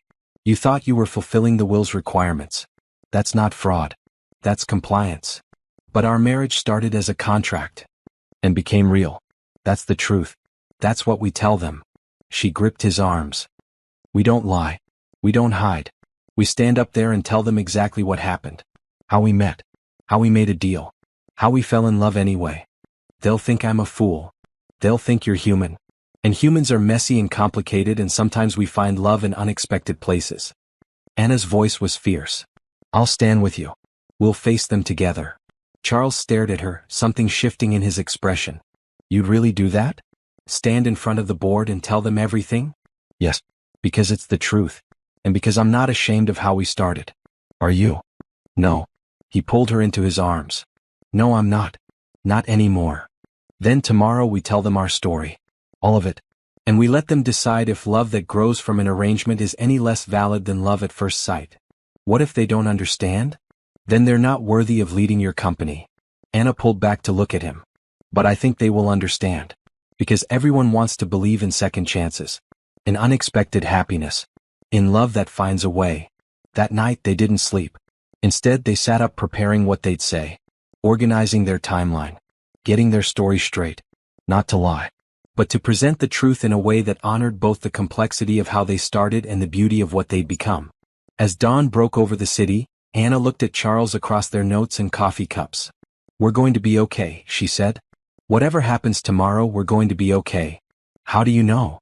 Because we have each other. And we have the truth. That's enough. Charles reached across the table, taking her hand. I love you. I love you too. Anna squeezed back. Now let's go save your company. The board meeting was set for 10 a.m. As Anna dressed in a bright blue dress and checked her appearance one final time, she felt strangely calm. This was it. The moment everything could fall apart or solidify forever. And she was ready to fight for what they'd built. Because sometimes love started in unconventional ways. But that didn't make it any less real. The boardroom of Harrison Industries occupied the entire 50th floor. Floor-to-ceiling windows offered panoramic views of Seattle, but Anna couldn't appreciate the scenery. Her focus was on the 12 people seated around the massive conference table, all watching her and Charles with varying degrees of curiosity and skepticism. Richard sat at the far end, a smug smile playing at his lips. He'd orchestrated this meeting, and he clearly believed he'd already won. Thank you all for coming on short notice, Richard began. I've called this emergency session because I have information that affects the legitimacy of Charles's inheritance and his position as CEO. One of the board members, an older woman named Patricia Sullivan, leaned forward. This is highly unusual, Richard. Can you get to the point? Of course. Richard stood, pressing a button on a remote. A screen descended from the ceiling. I've spent the past months investigating my brother's sudden marriage. And I've discovered some fascinating details. Anna's heart pounded, but she kept her expression neutral. Charles's hand found hers under the table. Richard clicked to the first slide. It showed a timeline. Charles met Anna Bennett on May 15th. They were married on May 17th. 2 days later. Doesn't that strike anyone as suspiciously fast? People have whirlwind romances, another board member, Marcus Chin, said. So what? So this. Richard clicked to the next slide, showing financial records. On May 18th, Charles paid off $35,000 in Anna's debts. Rent, utilities, medical bills. All cleared in a single transaction. Murmurs rippled through the room. Anna felt heat creeping up her neck, but she refused to look away. On May 19th, Richard continued, he enrolled her daughter in an exclusive private school. Full tuition paid annually. On May 20th, he added both Anna and her daughter to his health insurance as dependents. This proves nothing except that Charles is generous, Patricia said, but her voice carried doubt. Doesn't it seem like payment? Richard's smile widened. Payment for a service rendered? That's enough. Charles stood, his voice cutting through the room. You want to know the truth? Fine. I'll tell you. All of it. Anna stood too, moving beside him. United. When I met Anna, I was desperate, Charles began. My father's will required me to be married within 60 days of his death to inherit control of this company. I had 48 hours left. I was out of options and out of time. The board members leaned forward, listening intently. Anna worked for the cleaning company that services this building. She overheard a private phone call. She learned about my situation. And I, seeing an opportunity, offered her a deal. Pretend to be my wife for 1 year in exchange for $1 million. Shocked silence filled the room. Richard's smile turned triumphant. So you admit it, Richard said. Your marriage was fraud. A business transaction designed to circumvent the will's requirements. Let him finish, Patricia commanded. Charles looked at Anna, drawing strength from her presence. Yes, we started with a contract. A marriage of convenience. But something neither of us expected happened over the following months. We fell in love. How convenient, Richard sneered. It wasn't convenient at all. Anna spoke up, her voice clear and strong. It was terrifying. I was a single mother struggling to survive. Charles offered me a way out and I took it. I'm not ashamed of that. When you're drowning, you don't refuse the life preserver because it's not pretty enough. This is exactly what I'm saying, Richard gestured at them. She married him for money. This isn't a real marriage. You're wrong. Anna turned to face the board directly. Yes, I accepted Charles's offer because I was desperate. But I fell in love with him because of who he is. The way he treats my daughter. The way he treats his employees. The kindness he shows when no one's watching. Her voice strengthened. I've learned that love doesn't always start with fireworks and romance. Sometimes it starts with two broken people helping each other. And sometimes that grows into something beautiful. Charles picked up the narrative. I could have married anyone to meet the will's requirement. I could have found someone in my social circle, someone appropriate and convenient. But I chose Anna. Even before I knew I loved her, I respected her. And over time that respect became admiration, became affection, became love. Love. Richard laughed bitterly. You're asking us to believe this fairy tale? That you just happened to fall in love with the woman you hired to play your wife? Yes, Charles said simply. Because that's exactly what happened. Patricia stood. Richard, you've shown us that they married quickly and that Charles helped Anna financially. But none of that proves fraud. People help their spouses all the time. The timing? The timing shows that Charles was under pressure. That doesn't invalidate his feelings or his marriage. Patricia looked at Charles and Anna. I've known Charles for 15 years. I've never seen him happier or more focused. If this marriage started unconventionally, so what? It's real now. That's obvious to anyone paying attention. I agree, Marcus said. Charles, you should have been transparent with us from the beginning. But I understand why you weren't. Your fathers will put you in an impossible position. An impossible position he exploited, Richard argued. He found a loophole. He paid someone to marry him. That's fraud. Actually, Anna said quietly, it's not. Everyone turned to her. Catherine Harrison changed the will 6 months before Charles and I got married. She removed the marriage requirement entirely. Charles inherited based on his merit, not his marital status. The room erupted. Richard's face went white. Charles looked at Anna in shock. How do you know that? Richard demanded. Catherine told me herself last week. Anna pulled out her phone, showing the text Catherine had sent that morning with explicit permission to share this information. She wanted us to know that Charles's inheritance was never dependent on our marriage. Which means there was no fraud. Charles married me believing he needed to, but he didn't. Our marriage was his choice. Patricia began to laugh. So you're saying Charles married Anna for love after all? I'm saying he married her thinking it was necessary for the company, but it wasn't. And then he stayed married to her because he fell in love. Anna met Richard's furious gaze. Your entire case is built on a premise that's false. Richard slammed his hand on the table. This doesn't change anything. He still lied. He still manipulated. He adapted to circumstances his father created, Patricia interrupted. And frankly, Richard, I'm tired of your attempts to undermine your brother. This board meeting is over. You can't just. I can and I am. Patricia looked around the table. All in favor of ending this inquiry and reaffirming Charles Harrison as CEO. 9 hands went up. Only Richard and one of his allies abstained. Motion carries. Patricia smiled at Charles and Anna. Though I do think you two need to invite us all to a proper wedding reception. If I'm going to defend your marriage to shareholders, I want cake. The tension broke. Several board members laughed. Charles pulled Anna into a hug.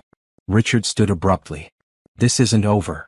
Actually, it is, Charles said, still holding Anna. You've played your cards. You've lost. Now either you accept it and work with me or you leave the company. Your choice. You can't fire me. I can with board approval. And right now, I think I'd get it unanimously. Charles's voice was steel. You've spent months trying to sabotage me instead of focusing on the business. That's not what Harrison Industries needs. Richard looked around the table, seeing no support. His jaw clenched. Fine. But don't expect me to make this easy. I never did. After Richard stormed out, the board members gathered around Charles and Anna, offering congratulations and support. Patricia pulled Anna aside. That took courage, she said. Standing up here and telling the truth. Most people would have folded under Richard's accusations. I wasn't about to let him destroy what Charles built. Anna smiled. Besides, I meant what I said. Our story might be unconventional, but it's honest. The best stories usually are. Patricia winked. And I really do want to attend a proper wedding. I love a good party. In the car afterward, Charles was quiet. Anna watched him, noting the tension in his shoulders. You okay?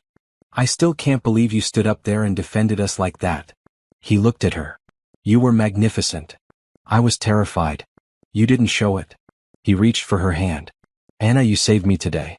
Not just my job or my company. You saved me. You stood beside me when you could have walked away. Why would I walk away? I love you. I know. And I love you. Which is why. He reached into his jacket pocket, pulling out a small box. Anna's breath caught. This isn't about the contract or the company or anything else, Charles said. This is just about you and me. Anna Bennett, will you really marry me? Not a courthouse signing. Not a business arrangement. A real wedding with real vows and real promises. Will you be my wife for the rest of our lives? He opened the box, revealing a simple but beautiful diamond ring. Anna's tears came fast. Yes. 1,000 times yes. Charles slipped the ring on her finger. It fit perfectly. Then he kissed her, deep and sure and full of promise. When they broke apart, both were smiling. We should probably pick a date, Anna said. Tomorrow? Maybe give me a little more time to plan than you did last time. She laughed. But soon. I want to marry you for real. For real, Charles echoed. I like the sound of that. That night they told Lily Rose. She was thrilled, asking a million questions about the wedding, about flowers and cake and whether she could wear a fancy dress. You can wear the fanciest dress we can find, Charles promised. Because you're going to be our flower girl. Really? Lily Rose's eyes went wide. I get to throw flowers? As many as you want. After Lily Rose was asleep, Anna and Charles sat on the balcony planning their future. Not just the wedding but everything beyond. Where they'd travel, how they'd grow the company, what values they'd teach Lily Rose. I want more children, Charles said suddenly. Someday. If you do. I do. Anna leaned against him. I want Lily Rose to have siblings. A big, loud, chaotic family. Chaotic sounds perfect. They sat in comfortable silence, the city lights twinkling below. Anna thought about how far she'd come. From the woman with shut-off water and eviction notices to this. A penthouse, a family, a future full of promise. Thank you, she said quietly. For what? For taking a chance on me. For seeing past my circumstances to who I really was. Thank you for taking a chance on me. Charles kissed her temple. For agreeing to a crazy plan and then turning it into something real. We make a good team. The best team. And sitting there in the cool night air, Anna knew it was true. They'd started as strangers, become partners, and grown into something beautiful. A real family built on love and hope and the courage to keep choosing each other. No matter what came next, they'd face it together. 3 months later, Anna stood in a private room at the Four Seasons Hotel, staring at her reflection in a full-length mirror. The wedding dress was cream-colored, elegant and simple, hugging her curves before flowing into a subtle train. Her hair was swept up in an intricate style, small white flowers woven through the braids. She looked like a bride. A real bride. Not someone playing a part, but a woman about to marry the man she loved. Mama, you look like a princess. Lily Rose twirled in her flower girl dress, a confection of pale green tulle that she'd insisted on because it matches my eyes. You look like a princess too, baby. Catherine entered, elegant in burgundy lace. Everyone's seated. We're ready whenever you are. Anna took a deep breath. I'm ready. The ceremony was intimate. 50 guests in a sun-filled ballroom. White flowers everywhere. A string quartet playing softly. The board members were there, along with some of Charles's business associates. But also, Mrs. Chin, Anna's old neighbor. The nurses from the hospital where Lily Rose had surgery. People from both their lives, witnesses to this new beginning. Charles waited at the altar in a navy suit, looking nervous and happy and absolutely perfect. When Anna appeared at the back of the room, his face transformed. The smile that spread across it made her heart skip. Lily Rose went first, throwing petals with enthusiastic abandon. Then Anna walked alone, no one to give her away because she was giving herself freely. By choice. By love. When she reached Charles, he took her hands and whispered, "You're beautiful. You're not so bad yourself." The officiants smiled at them. We're gathered today to witness Anna and Charles as they commit to each other, not for convenience or obligation but for love. They've asked to share their own vows. Charles went first, his voice steady but emotional. Anna, when I met you, I thought I was offering you a business deal. But you gave me something I didn't know I was missing. A home. You've taught me that strength isn't always loud, that love can grow in unexpected places, and that family is something you build, not something you're born with. I promise to honor you, support you, and choose you every single day for the rest of my life. Anna's turn. She'd written and rewritten her vows a dozen times. But standing here, looking into Charles's eyes, the perfect words came naturally. Charles, I was drowning when you found me. You threw me a lifeline, expecting nothing in return except a year of pretending. But you gave me so much more. You gave me security, yes. But you also gave me respect, partnership, and love. You showed my daughter what a good man looks like. You made me believe I deserved happiness. Her voice cracked. I promise to stand beside you through every challenge. To be your partner in all things. To love you not because I have to, but because I choose to. Today and always. By the power vested in me, the officiant said, I now pronounce you husband and wife. Again. But this time for real. Laughter rippled through the guests. Charles pulled Anna close and kissed her, and it felt like the first time and forever all at once. The reception was joyful chaos. Lily Rose danced with everyone, her green dress spinning. Catherine made a toast about second chances and unexpected blessings. Patricia Sullivan, true to her word, declared the cake worth the wait. During the first dance, Charles held Anna close as they swayed to a song about finding home. Any regrets? He asked. Not a single one. You. Only that I didn't meet you sooner. We met exactly when we needed to. Anna rested her head on his shoulder. I don't think we would have worked before. We needed to be exactly who we were, struggling and desperate, to appreciate what we found. Wise words. I'm a wise woman. Later in the evening, Richard appeared. Anna tensed, but Charles just squeezed her hand. I'm not here to cause trouble, Richard said stiffly. I came to congratulate you. And to apologize. Anna exchanged a shocked look with Charles. I've spent months being angry, Richard continued. Jealous. I thought I deserved the company. But watching you these past months, seeing how you lead, how you care about the employees, I realized something. Father chose you for a reason. Not because of a wife or a will. Because you're better at this than I ever would be. Richard. Charles started. Let me finish. I'm not going to suddenly become your best friend. We're too different for that. But I can be a colleague. A partner. Someone who supports the company instead of sabotaging it. He offered his hand. If you'll have me. Charles shook it. I will. But any more attempts to undermine me, and I'm gone. I know. Richard almost smiled. Besides, your wife is terrifying when she's defending you. I don't want to face that again. Anna laughed despite herself. I'll take that as a compliment. After Richard left, Catherine found them. I'm proud of you both. For building something real. For fighting for it. Thank you for changing the will, Anna said. For giving us the chance to figure out our feelings without the pressure. Oh, I had faith. Catherine winked. I saw how Charles looked at you from the very beginning. The will was just insurance.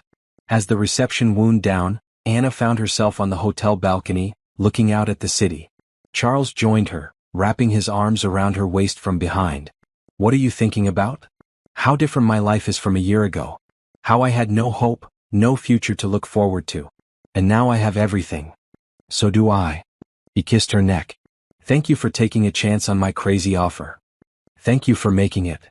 She turned in his arms. Where do we go from here? Anywhere we want. We have the rest of our lives to figure it out. He smiled. Though I was thinking we should take Lily Rose to Disneyland for our honeymoon. She's been dropping hints. Subtle ones. Anna laughed. She drew pictures of Mickey Mouse on every surface in the house. Then Disneyland it is. Family honeymoon. Perfect. They stood together, the party continuing behind them, their daughter laughing inside, their future stretching bright and hopeful ahead.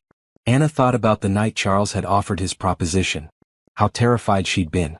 How desperate. How it had felt like accepting defeat to take his money. But it hadn't been defeat. It had been courage. The courage to accept help when it was offered. The courage to let someone see her struggle and offer support. The courage to believe she deserved better. And look where that courage had led. To love, to family, to a life beyond anything she'd imagined. I love you, she told Charles. Thank you for choosing me. I love you too. And I'd choose you in every life, every timeline, every version of reality. He kissed her softly. You're my forever Anna Harrison. Forever sounds perfect. Epilogue 1 year later. Anna stood in the Harrison Industries lobby, no longer an employee but the CEO's wife. She was here for the annual employee appreciation event that Charles had instituted shortly after the board meeting. Miss Anna. A young woman in a cleaning uniform approached tentatively. Can I talk to you? Of course. I heard about how you met Mr. Harrison. That you used to work for the cleaning company. The woman's eyes were hopeful. I'm trying to save money for school. Do you think it's possible? To change your circumstances like you did? Anna saw herself in this woman's face. The hope mixed with exhaustion. The dreams fighting against reality. Yes, she said firmly. It's possible. It's hard and it takes courage, but it's possible. Never stop believing you deserve better. Never stop fighting for your future. Thank you. The woman smiled. You give people like me hope. After she walked away, Charles appeared at Anna's side. Making inspirational speeches? Just telling the truth. She leaned against him. Should we start a scholarship program? For employees who want to go back to school. I'll have someone draft a proposal by Monday. They watched the party together. Employees laughing, families mingling, children playing. The company Catherine's son had built and Charles was transforming into something better. Something that valued people over profits. Lily Rose ran up, now 6 and growing so fast it made Anna's heart ache. Mama, Charles, come dance. They joined her on the makeshift dance floor. Lily Rose spun between them, giggling. Other families danced nearby. The energy was joyful, hopeful. This was what they'd built together. Not just a marriage or a family, but a life based on kindness, second chances, and the belief that people deserve dignity and opportunity. As they danced, Anna caught Charles's eye. He mouthed, I love you. She mouthed it back, knowing he could read the truth in her smile. They'd started with a desperate bargain in a CEO's office. But they'd built something beautiful, a real family, a real marriage, and a real future. And every single day, Anna woke up grateful that she'd been brave enough to say yes when Charles Harrison offered her a chance to change her life. Because sometimes the best things come from the most unexpected beginnings. Sometimes love finds you when you're not looking for it. And sometimes pretending to be someone's wife for 1 year turns into forever.